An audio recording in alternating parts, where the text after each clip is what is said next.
it came through Solista right down to the lake, and it burned so extremely hot. Oh, and the other direction it went was out towards the highway.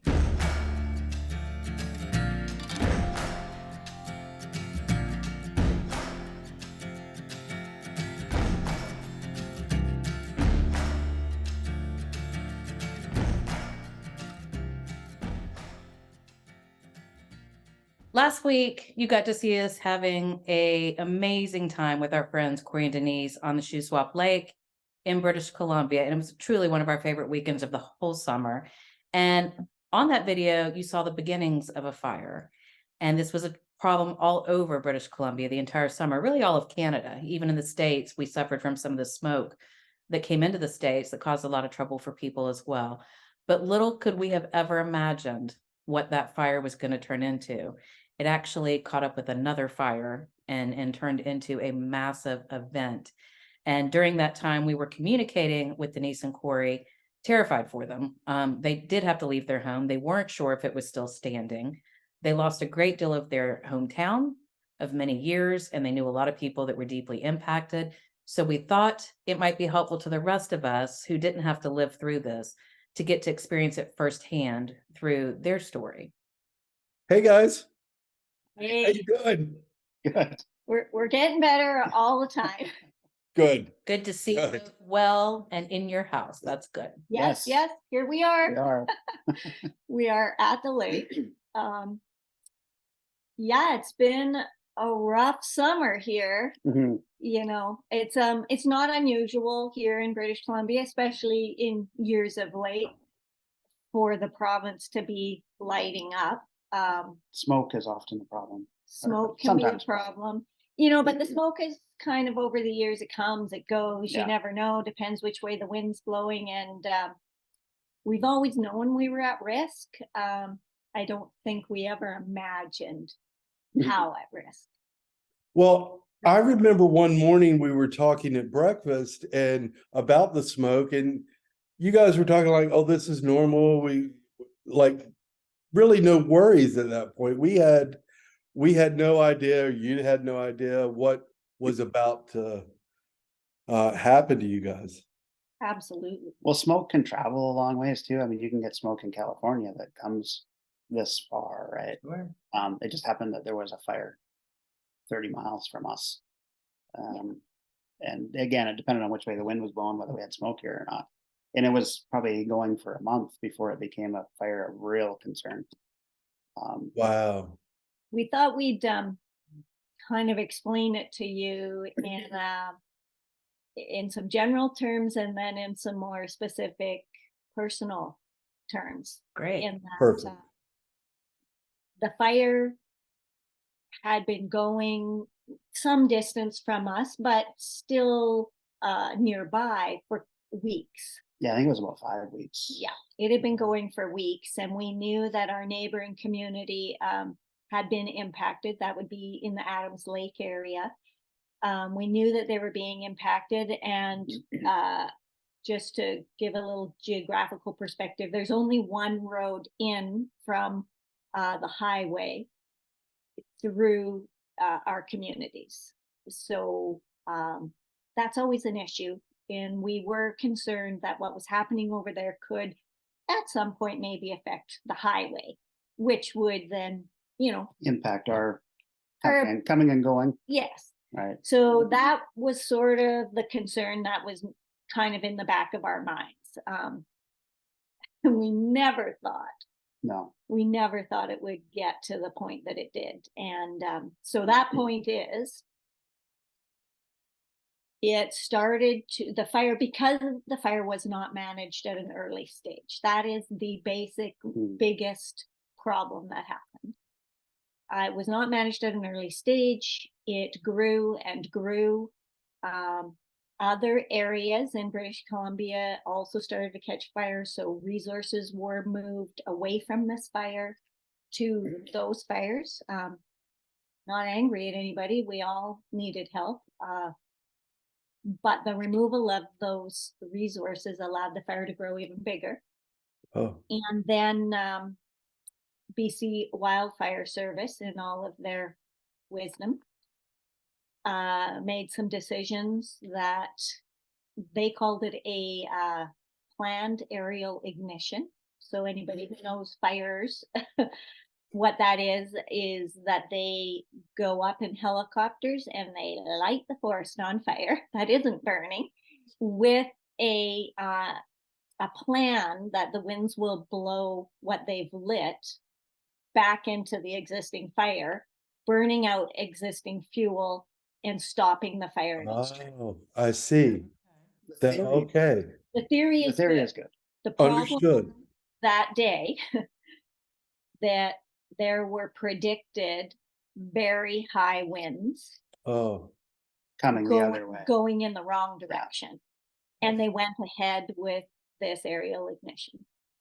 And surprisingly, I mean, they didn't have all of the little details that are supposed to be in place, proper guards, those kinds of things. There was just sort of mistakes in numerous places. There's questions around the Yeah. guards that they were using. So the Wow. winds came, they weren't prepared. The backburn got out of control. It traveled very far, very fast. There was I mean, you can find the pictures online. There was what they call a firestorm that exploded into the air. It looks like a fire nuclear bomb went off into the sky. Well, they said it moved, I think, 20 kilometers in 12 hours. And unfortunately, so this all went on August. 18th was the big day. Was that the aerial ignition? No, the aerial Aerial ignition was the day before. was the day before. So with my heart issues and things like that, our daughter had come home. We had packed up. We had gone through our house. We had videotaped all of our belongings, taken the most important things, loaded them up. We got our motorhome, our travel trailer, and our boat was in the water. You guys remember the boat, right? we do remember the We boat. actually left that You here. Our boat, our boat. Yes, yeah. So we had that was in the water. Yeah, Boat was in the water. We had our car, we had our motorhome, and we had our truck with our travel trailer. So between the three of us, we left on the 17th 17th, yeah. and we got out. And our main concern and our reason for wanting to get out, first of all, I wasn't handling the smoke No. very well. Second of all, we wanted to have a living space out On the other side. on of the lake. other side of the lake. So we wanted to be out of that one road issue. We didn't want to get stuck. So we wanted to move our things to the other side of the lake so that we would have something. At this point, Scotch Creek was on evacuation alert. So we were considered that things could get worse. And overnight, who knows what could happen, right? Yeah. So we did, that was our plan. That was our safety plan. And everybody made their own plans their own way. We moved our stuff out. We spent that night near Sycamoose, thinking all was well. Although you had seen the aerial ignition go. Well, you could see it from Scotch Creek by that time. Yeah. Like by the time we left. you So could it see was yeah. visually happening. Oh, wow. And that was scary and unnerving to the whole community. I would say. For your viewers' sake, I know you guys got it, but Scotch Creek is kind of the little downtown of our community, and then all the rest of the communities kind of move up the lake in little pockets. Scotch Creek is where we have a shop and office, and we owned that building with two other businesses from here. And then our home is in one of the different pockets down the lake in Magna Bay. So we left, unnerved, but safe.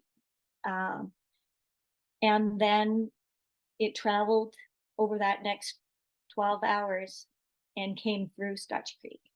Yeah, that day, like the Friday, the 18th, that is when it really moved. Yeah. So all panicked. we were very panicked. The whole community was panicked, all of our Right. friends and the people we call our family here. It was very scary. As they got their evacuation orders, it was way, way, It way was too late. late. Yeah, for some of them it was way too late. The For all of fire, them, it was too late. the really. fire was burning, you know, that one lane wood bridge you guys came across? Yes, I do. Fire was burning right there, right at the roadside. By the time they got the order, basically there was flames licking people's cars on the way out. Yeah. That's just the reality. Sure. Then they, That is terrifying. it was, and so here's another error that happened was they gave Scotch Creek that order, but they did not give the rest of the communities up the road any orders. So the only order they said was, don't come, don't come. We don't want you to, you know, plug up the road, those kinds of things. So they told people to stay. I was afraid. I was on the other side and I was afraid for my friends, and I'm texting them, no, just go. Like, come out now. If you don't come now, you're not getting out. Like, come now. The fire's at the road. You need to come now. They did. I'm so thankful for that. Oh, this makes me shaky. I cannot even begin to imagine. I really can't. I'm so thankful that our friends did come, because they barely got out before the road was closed. Mhm. They closed that road and they said no more. Everyone was trapped on this side, Sure. and the fire was coming through.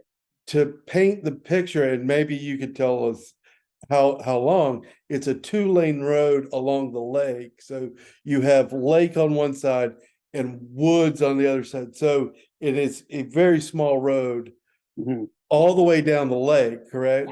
There's Yeah. really, that's the road we're talking about. It's That's it. Correct, It's yeah. the only one. So some of our friends got out. Some of our friends were trapped. We were coming from Sicamous and moving towards Kamloops on Highway 1. And Corey wanted to come and get the boat. I know that seems silly, but in hindsight, it was important. It was a very It was, important thing that he did. He came, we got him across the water. We couldn't come in by road. We got him across the water to our house where he was able to get at our boat. And I have visions of Corey sitting on that gray raft thing we recovered with a paddle, making his way across the lake. Yeah. But That's yeah, not it what was like that evening, it was. It yeah, came it was- right through it came through into Scotch Creek. Ugh. Then it went up through the forest and it came down into Solista, where it came right down to the lake, and it decimated homes. I know we were checking in with you while that was going on, because we were watching the maps and we saw the red evacuation area move over Scotch Mhm. Creek, and then we saw it move to Magna Bay, and that's when I knew things were getting really intense for you guys. How were you getting information where Hmm. you were as to where the fire was and how close it was getting over on the other side? Unfortunately, our regional district, which would be kind of like your municipality, Okay.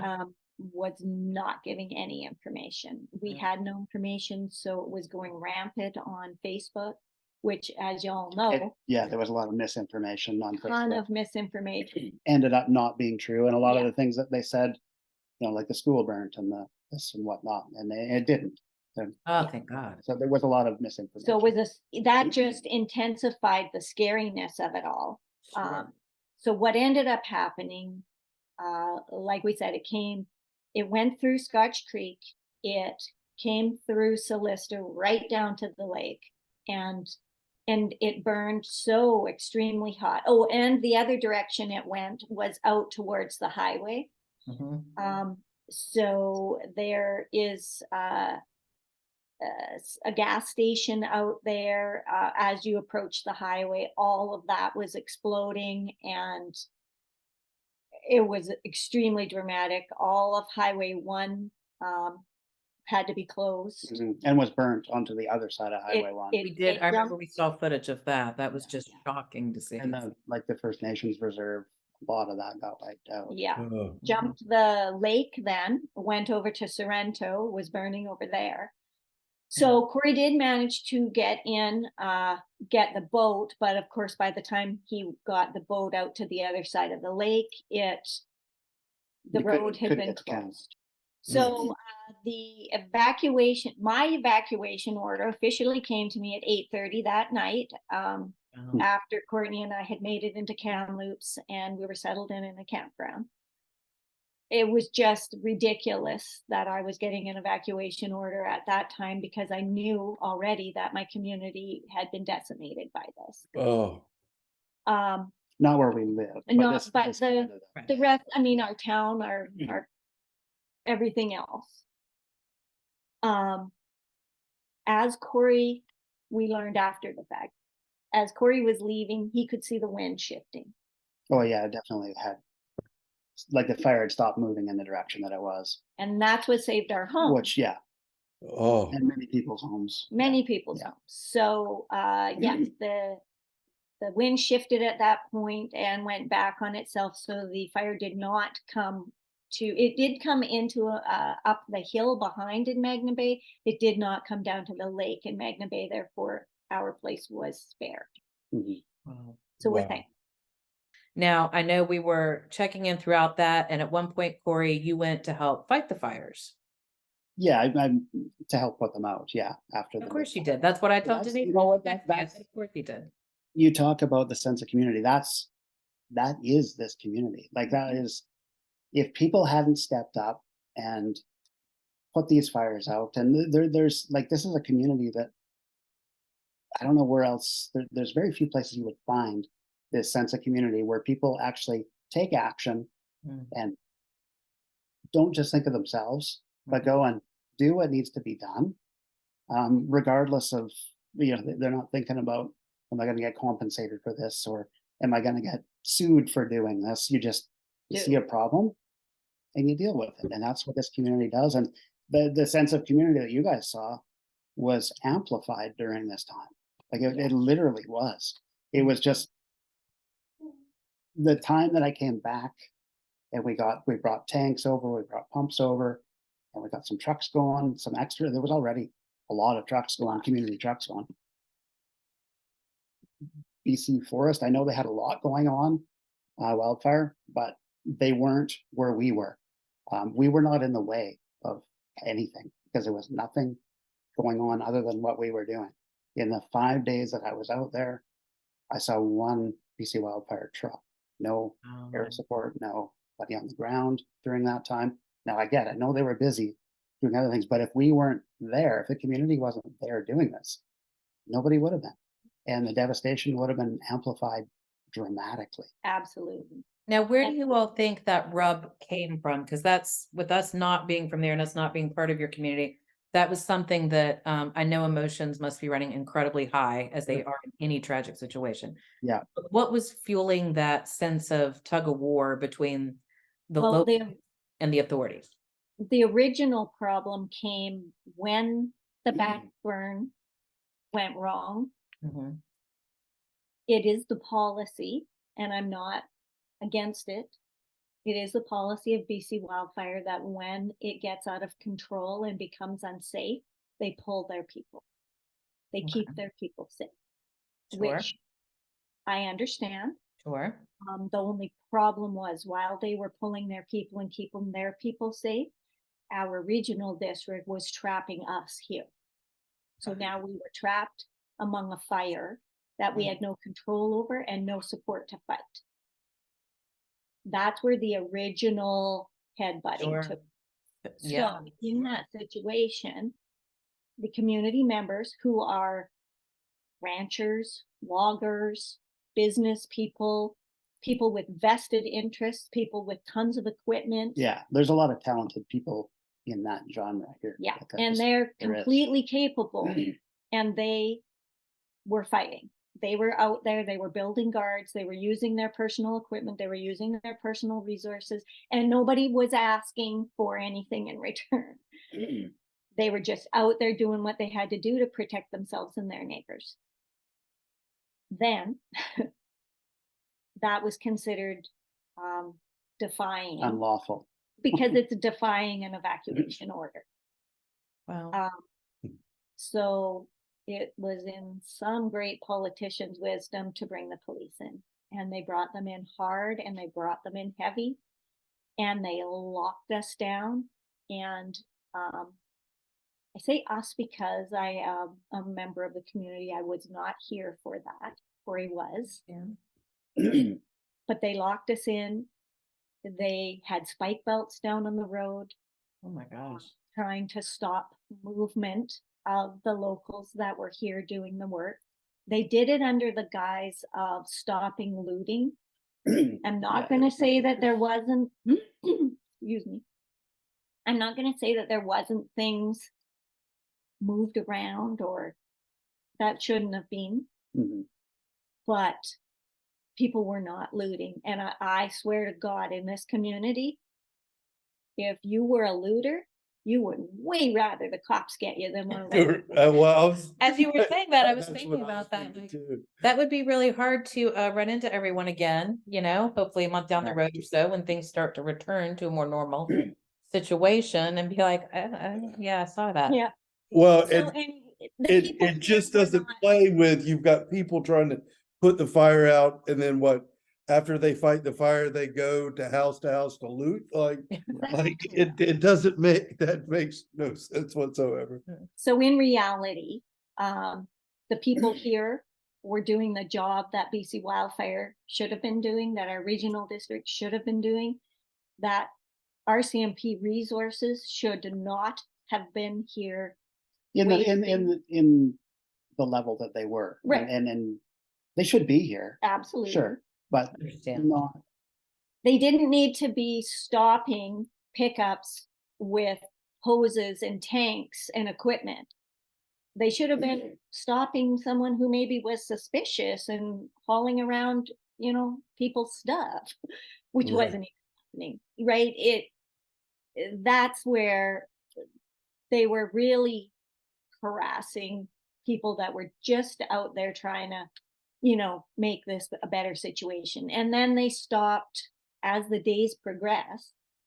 They were blocking any resources from getting into the people that were here. So they were stopping fuel for people's equipment. They were stopping food from getting in. They were stopping fresh water from getting in. So people we were all boating it across the lake. Mhm. And they were threatening everyone that they would arrest them if they stepped onto, you're allowed to be on the lake. You're not allowed to step foot onto property. you're allowed to be on your own property, you're allowed to protect your own property. You just can't come and go from it.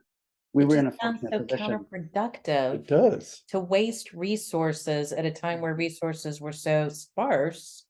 And on I get something the like that. theory- I get the theory behind it. If they're doing, if they're here in full force, we don't want to get in their way. No. Like, we don't. You don't want to be, they've got air support and ground support, and that's coordinated, Mhm. but that wasn't happening. right? It was way too intensely smoky, so they couldn't use air support. Mhm. The ground crews, like Corey said, in Were on that. 5 days, 5 full days of being out there, putting out spot fires out of a back of a pickup. He saw one BC Wildfire truck.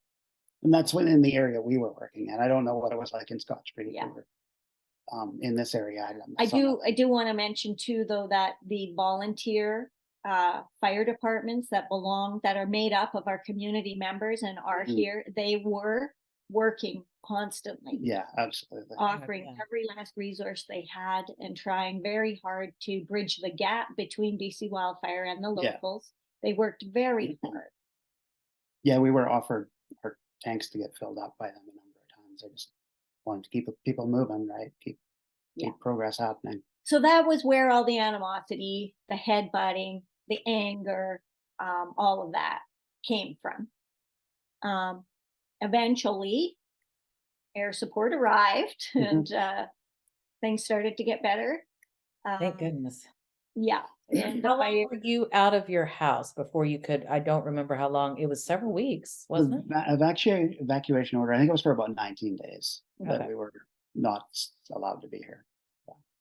And I So- personally would rather come home to my house still standing, even if they did take the TV and the microwave out on their way, fine with them, Yeah. you know, it will recover. I would still prefer looting to my house burning down, but that's just me, so. Yes. So that day, evacuation order got lifted. We came back into utter disbelief. There were some very, you imagine we've lived here for 26. 6 years. Yeah. We've lived here for 26 years. We raised our child here. We've driven that one way in and out road multiple times a week, all those years. And we're driving back in here on this beautiful sunny day. The sky is now clear. And I kind of almost got lost. Yeah, it looks Oh. different. Areas of it look different. Yeah. Some areas Oh, look, the look same. untouched, but there's But we're driving down the road and I'm just going, holy cow, like, where am I? And all of a sudden I would see a road and I'm like, oh, here. It was shocking, the Mhm. road, the amount of trees that had been burned. And then as we moved on, you know, then you'd go to the next section that was in pretty good shape. And then Mhm. you'd catch the next place. And you're like, I can't believe it. Like, all these houses are gone. They're gone. And it's not, things have not just been burned. That ground is sterilized. Nothing the, left. the forest floor is like clean in some places. Things we've never seen before Oh. because the trees were too dense. We're Sure. now looking right into it. Oh my It God. was just so unbelievable. We got to our place here at the lake. We pulled in, we went straight down to the dock and we sat there for hours just looking around because from our perspective here on our property, nothing has changed. There Yeah, was no very fire. fortunate. Very fortunate. What a Everything gift. was fine. Is wow. Honestly, like according to Facebook and information throughout the heat of the fire, like the peak of the fire, we were hearing that all sorts of things were burned down. Really, Mm. a lot of houses were lost. A lot of people lost their homes, businesses. But a lot of the main things are still here, like the grocery store, the gas station, the The mini school. golf. The mini golf is still So here. glad to hear that. The school is here. The community hall is here. The provincial park, Where everyone camps, where everyone camps. still here. A large caravan, like caravans, a large RV park. RV park survived. So So a lot of stuff is still here. We will make it back. That is the news story of Mhm. today. We will make it back. Our community is back in order. Everyone's here. Businesses are running. Mhm. Businesses that have been damaged have relocated and are getting back on their feet. Our community members who have lost their homes, there's multiple different resources to help them find places to live for the winter and for people to start getting back up on their feet. And we are still able to go to the grocery store and meet our friends and go to the hall and have a party. And our kids have started back at school and those things are still happening. Yeah. Oh, that's awesome. That is, yes, So good to that is hear. awesome to hear. Because from our perspective, not have it was hard for me to picture what parts were burned because we were there for a week. So you feel like, okay, we know. And then we heard that certain things had burned on Facebook and we're like, oh no, we Mhm. definitely know where that was. Like, I think there were reports that like where I washed the truck that day, that Mhm.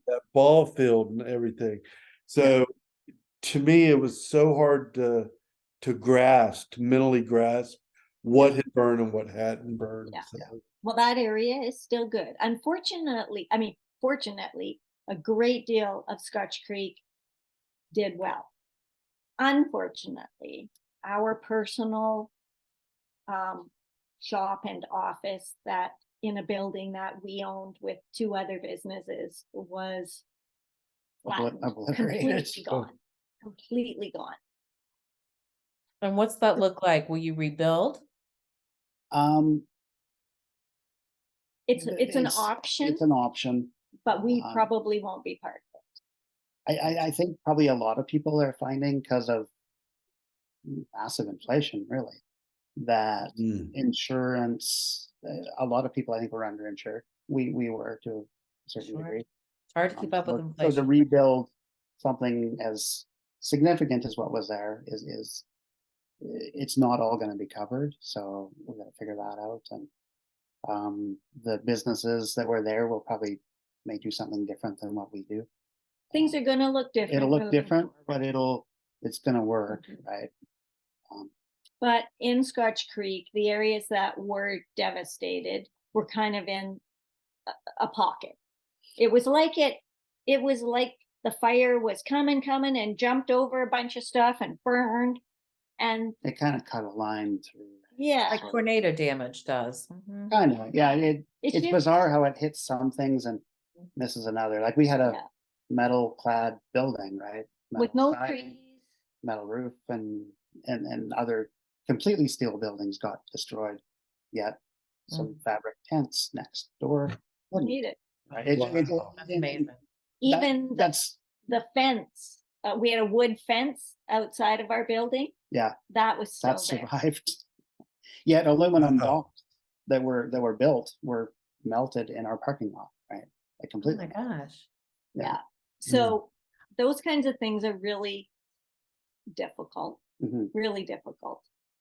But I mean, our fire department, literally the fire hall is Burned to the ground. burned to the ground. That's like 2 or 3 doors down Ironic. from where the shop is. And I mean, only our firefighters were off fighting a fire. So Yeah, they fortunately- weren't there. Fortunately, their equipment didn't get destroyed. The building got destroyed. Yeah. But so that those kinds of things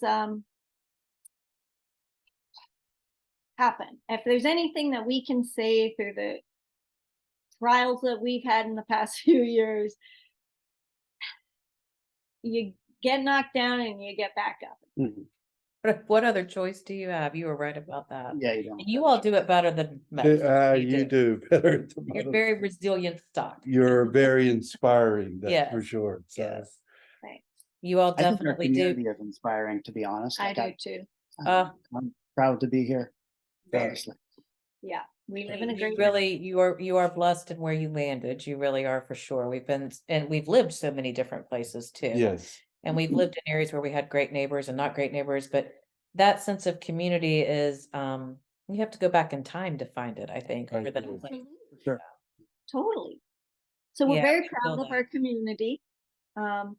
We're hurt, we're angry, but we're going to move forward. Yeah.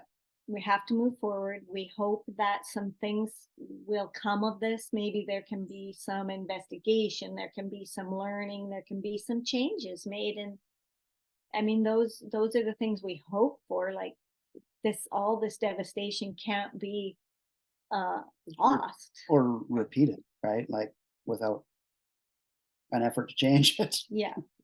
You would hope there'd be several lessons derived from this that Yeah, would benefit sure. somewhere down the road. Absolutely. That's Yeah. what we're looking for. And It was just so shocking to have been there and then that all unfold within weeks of us leaving and then us being there at the genesis of some of that starting. And I know in some of the boat scenes that Jim filmed, back behind Denise's head, you can see that smoke up on the horizon there. And I was like, wow, that is when everything was just being born into what it turned into. So we're certainly wishing everyone in Western United States and Canada a much better season in 2024. Let's hope so. Mhm. that's what we look Yes. forward to. Yes. And Yeah, it will be. yeah, we're just going to keep moving forward. We're going to stick it together with our community here and just keep moving, right? I think the most important thing I want to say is that we went through a tragedy. We really did. Our entire community went through a tragedy, and each member of it went through that tragedy in an individual way as well as a group way. We've all experienced this heartbreak. but we're also all coming back from it. And I'm really proud of our community for that. And I just want everybody to know that we're still here, we're still functioning, our community is great, and everybody can come back. Mhm. Everybody can Yeah. come back, bring your RVs, bring your kids, come to the lake, go swimming, get in your boats. Rentals will still be available, and everybody should enjoy the Shuswap like you guys did. Mhm. Oh, She's telling you right. You really should. Good. I know there was a campground very close actually to their home even. There are camping options there. Houseboats are very popular in Mhm. different Yeah, very communities on the lake up there. That's a fun option. There's Airbnbs, there's rentals. There's a lot of ways that you can go and experience that area. And what a great way to help the community out. Take some commerce back to them as they're trying to recover and grow. And you're going to have an amazing vacation while you're helping them out. I mean, how easy is that? that's right. That's And we exactly. welcome. Yeah. But thank you all for telling the story, because all we can do is hear about it, and it's watered down by the time it gets to the general public, and we can try to imagine what that feels like, but thankfully we really don't know what that feels like. And you all always handle everything with such grace. And so we appreciate your openness and you're willing to share, because that is what brings about understanding. So we appreciate that. Thanks for Thank letting you. us share our stories. Yeah. Oh, Absolutely. absolutely. And we love you guys. And so we'll be back on next week with Vancouver. I'm sure we did something else dumb. And as always, we'll take you along. His friend is working down on the bridge. On Lionsgate Bridge? Yes. Oh. So he offered for me to either go with him. He's going to call me Okay. and bring him to where we are. Okay. I think I'm just going to be very Canadian. Is what's going to happen.